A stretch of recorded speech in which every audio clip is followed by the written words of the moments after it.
Now we take up a very important measure that our dear colleague, distinguished former majority leader, had filed.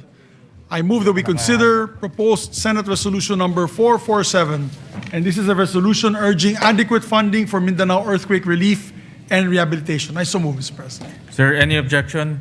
Hearing none, the motion is approved. Mr. President, I move that we recognize a distinguished former majority floor leader, our deputy majority floor leader, no other than our distinguished colleague from Bulacan, Senator Joel Villanueva. We recognize the distinguished gentleman from Bulacan. Thank you very Senator much, Villanueva. Mr. President, our distinguished majority leader. Mr. President, distinguished colleagues, it is an honor to rise before this august chamber to sponsor proposed Senate Resolution number 447, urging the national government to ensure adequate funding and resources for the relief, rehabilitation, reconstruction, and recovery of communities devastated by the recent earthquake in Mindanao. Ginoong Pangulo, ang usapin po natin ngayon ay hindi lamang tungkol sa pondo. Ito po ay tungkol sa mga buhay na winasak ng lindol at sa ating tungkulin na tulungan ang ating mga kababayan na muli pong makabangon. Noong pong 8 ng Hunyo, isang magnitude 7.8 na lindol ang tumama malapit sa Sarangani Province. Sa loob lamang po ng ilang minuto, nagbago ang buhay ng daang-daang libong Pilipino. As of June 16, at least 68 lives have been lost. More than 1,000 have been injured, and over 30 remain missing. Mahigit 1 milyong individual o higit 330,000 families ang naapektuhan, habang halos 19,000 pa rin ang nananatili sa evacuation centers. Ngunit higit pa po sa mga numerong ito ay ang mga kwento ng ating mga kababayan, mga pamilyang nawalan ng tahanan, mga batang hindi makapasok sa paaralan, mga manggagawa, mga magsasaka, mga mangingisda na nawalan ng kabuhayan, at mga pamilyang nagdadalamhati sa pagkawala ng kanilang mahal sa buhay. Mr. President, Mindanao is a pillar of our national economy. Ito po ay mahalagang pinagmumulan ng pagkain, produktong agrikultura at yamang dagat. Kapag naapektuhan po ang Mindanao, nararamdaman po ito ng ating buong bansa. Initial assessments estimate at least 1.13 billion pesos in damage to public and private infrastructure. And that figure is expected to rise, Mr. President, as assessments continue. Nasira po ang mga tahanan, paaralan, ospital at iba pang mahalagang infrastruktura. Ngunit ang mas malaki pong hamon ay ang muling pagtatayo ng mga komunidad at pagbibigay ng bagong pag-asa sa ating mga kababayan. Kaya Ginoong Pangulo, sa pagkakataong ito, nais po nating makita, nais natin din pong kilalanin, lalo na ang ating mga rescue workers, health workers, uniformed personnel, volunteers, local officials at humanitarian organizations na wala pong sawang tumutulong sa mga nasalanta. Ngunit alam po natin, Ginoong Pangulo, alam natin na hindi po sapat ang bayanihan lamang. Heroism saves lives, but resources rebuild communities. Compassion comforts victims, but funding restores livelihoods. Kaya po kinakailangan nating tiyakin na ang lahat ng magagamit na pondo at suporta ng ating pamahalaan ay agad-agad na mapakilos upang mapabilis ang relief, rehabilitation, reconstruction at pagpapanumbalik ng kabuhayan sa mga apektadong lugar. Ginoong Pangulo, sa panahon po ng sakuna, nasusukat hindi lamang po ang tibay ng ating mga infrastruktura, kundi ang tibay ng ating pagkakaisa bilang isang bansa. Ngayon ang panahon upang patunayan na walang Pilipinong maiiwan. And for these reasons, Mr. President, I respectfully seek the support of our esteemed colleagues for the immediate adoption of this resolution. Marami pong salamat at pagpalain tayong lahat ng ating Panginoong Diyos. Senator Erwin Tulfo is recognized, then Senator Kiko Pangilinan. Maybe recognize as well Senator J.V. Ejercito to And sponsor.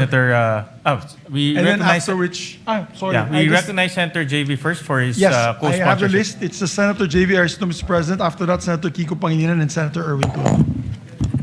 And Senator Raffy Tulfo after. So we first recognize Senator JV Ejercito. Thank you, Mr. President. Ginang Pangulo, mga kasamahan sa Senado at sa mga kababayan natin sa Mindanao, magandang umaga po. I rise today to co-sponsor proposed Senate Resolution number 447, a resolution urging the national government to take all necessary measures to ensure the availability of adequate funding and resources for the relief, rehabilitation, reconstruction, and recovery of communities affected by the recent devastating earthquake in Mindanao. Through the resolution, the Senate joins the nation in mourning and honoring the lives lost during the devastating earthquake that hit our brothers and sisters in Mindanao, particularly the province of Sarangani, South Cotabato, Davao Occidental, and Davao del Sur. 68 deaths were reported by the National Disaster Risk Reduction and Management Council, while 33 remain missing according to the latest reports made by the NDRRMC last Tuesday. Mr. President, ang mga buhay pong ito ay hindi numero lamang. These are lives and futures that were abruptly cut short by this disaster. Ang bawat isa sa kanila ay may pangalan, mayroong kwento, mayroong pangarap, at may mga mahal sa buhay na naiwan. Sila ay mga anak, asawa, kapatid, kaibigan, at mga mahal nating mga kababayan. Nakapanlulumo po ang mga larawan at video na nakita natin online.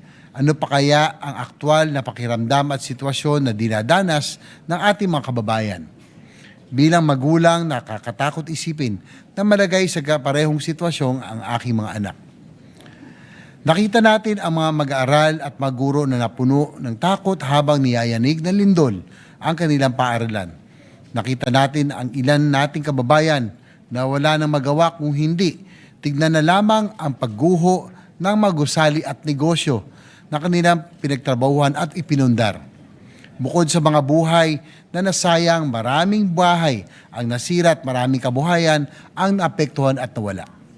Mr. President, this tragedy is a painful reminder that the country is so vulnerable to disasters and calamities, and that we have so much work to do in terms of disaster preparedness.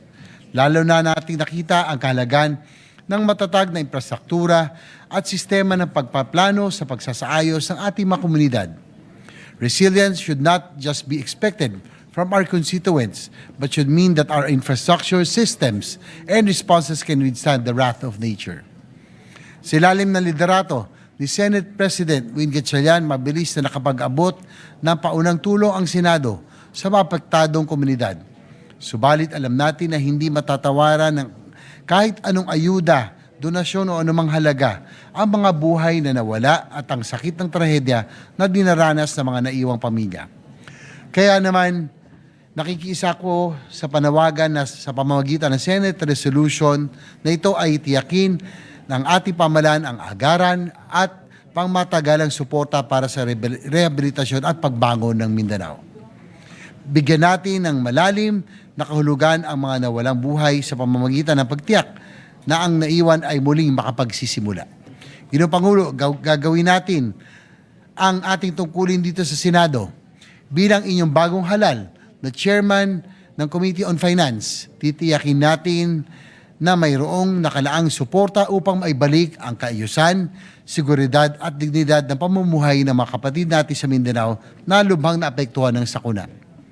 Maraming pagsubok na ang dinaanan ng ating bansa, maraming bagyo, lindol at iba pang kalamidad at pandemya ang sumubok sa tibay ng sambayanang Pilipino. Sa mga panahong mahirap para sa ating mga kababayan, ang pagbangon, ipakita natin na mayroon silang maasahan na gobyerno at mga namumuno. Lubos po tayo nakikiramay sa mga pamilyang nawalan at nakikisa tayo sa buong Mindanao sa panahong ito ng pagdadalamhati at pagbangon Mindanao. Maraming salamat po. Maraming salamat, Senator JV. We recognize Senator Erwin Kiko Pangilinan.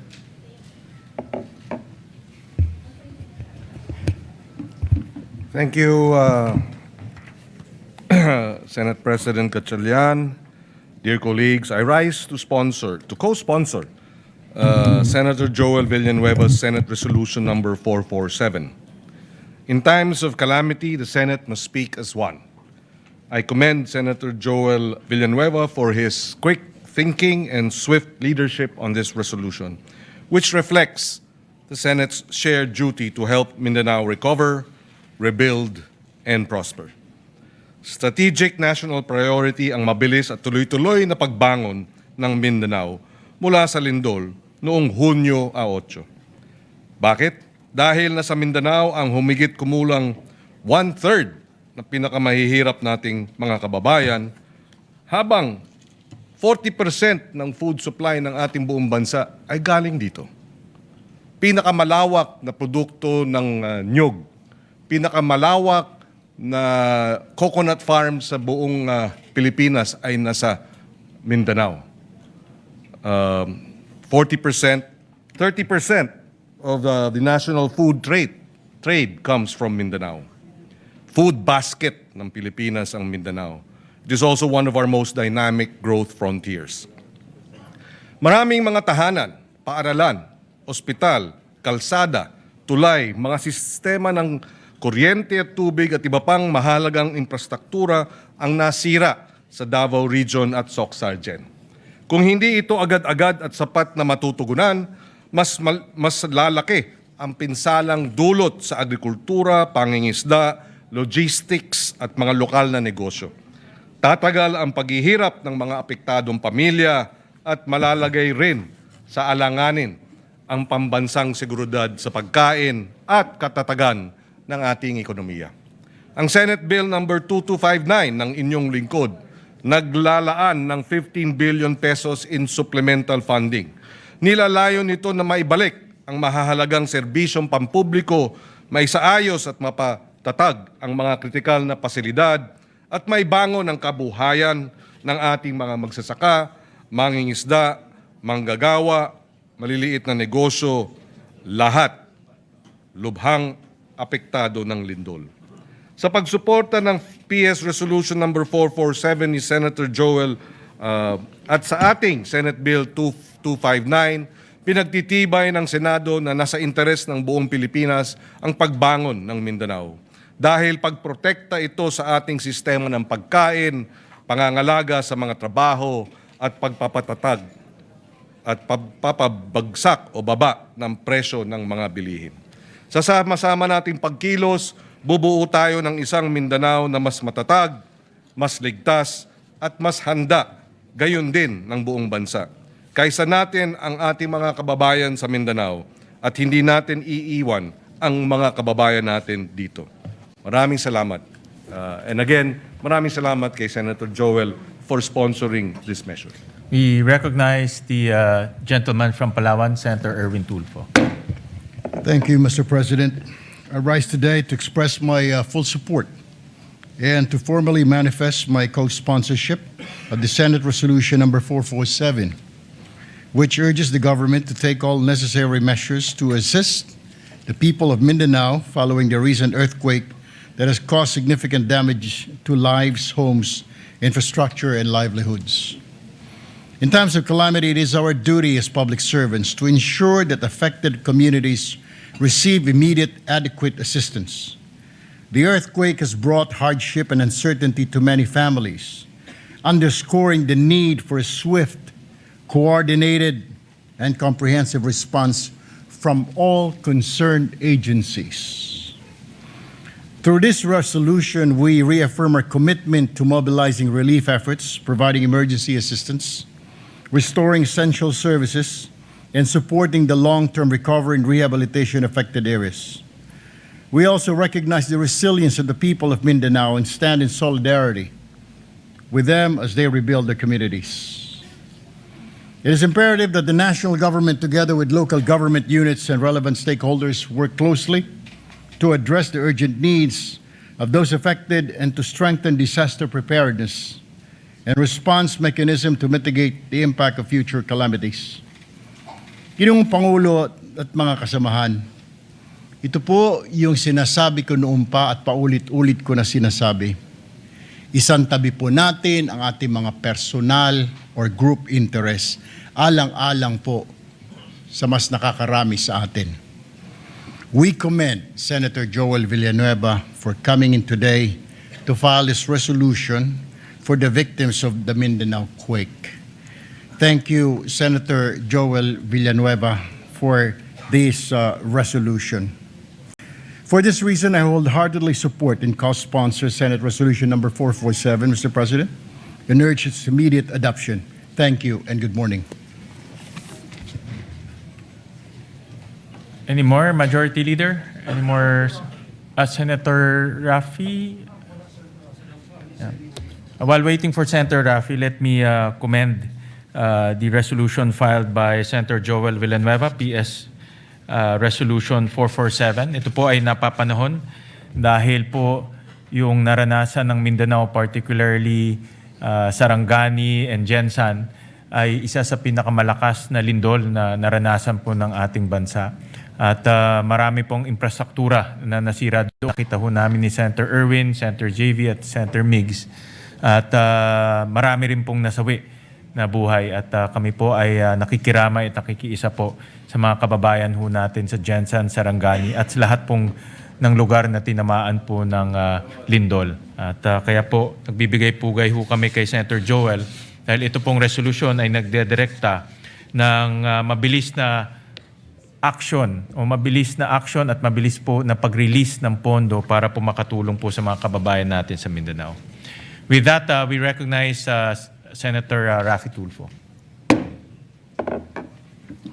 Mr. President, colleagues, I rise today to express my strong support for Senator Joel Villanueva, Senate Resolution 447 and 452 concerning the recent 7.8 earthquakes which struck Mindanao last June 8, 2026. Hindi basta numero mga biktima ng lindol o anumang kalamidad. Sila po ay mga pamilyang nawala ng mga mahal sa buhay, tahanan at kabuhayan. The people of Mindanao have shown remarkable resilience in the face of adversity. Ngunit hindi sapat ang katatagan lamang. Hindi natin maaaring iasa sa tibay ng loob ng ating mga kababayan ang kanilang pagbangon. Kailangan nila ang agarang tulong at buong suporta ng pamahalaan upang muling maitayo ang kanilang mga buhay at komunidad. These resolutions recognize the urgent need to assess the full extent of the damage, ensure the relief and rehabilitation efforts are delivered efficiently, and identify measures that will strengthen the preparedness of our community against future disasters. Kasabay po nito, kinikilala natin rin ang kabayanihan ng ating mga rescue workers, medical teams at frontliners na nagbuwis ng oras at lakas upang pangunahan ang ating recovery efforts. For these reasons, I express my support, again, for Senate Resolution 447 and 452 and urge my colleagues to continue working together to ensure that the affected communities receive the assistance, rehabilitation, and protection that they deserve. May we continue to pray for their rehabilitation and for the continued safety of all our kababayans. Maraming salamat po, Mr. President. Thank you. Thank you very much for the co-sponsorship speech. Majority Leader, any more Thank you very much, Mr. co-sponsorship? President. With that, no other members wish to sponsor the measure. I move that all members present be made co-sponsors, Mr. President. Is there any objection? Hearing none, motion is approved and all senators are made co-sponsors of this bill. Yes, Mr. President. Those who are present today. Okay. Mr. President, I move that we adopt proposed Senate Resolution number 447. I so move, Mr. Is President. there any objection? Hearing none, proposed resolution 447 is hereby adopted, subject to style. Thank you, Mr. President. And we would like to thank Senator Joel Villanueva for filing this measure. Kami po sa Mindanao ay nagpapasalamat po sa kanya sa malasakit po niya sa amin sa Mindanao. Maraming po salamat kay Senator Joel.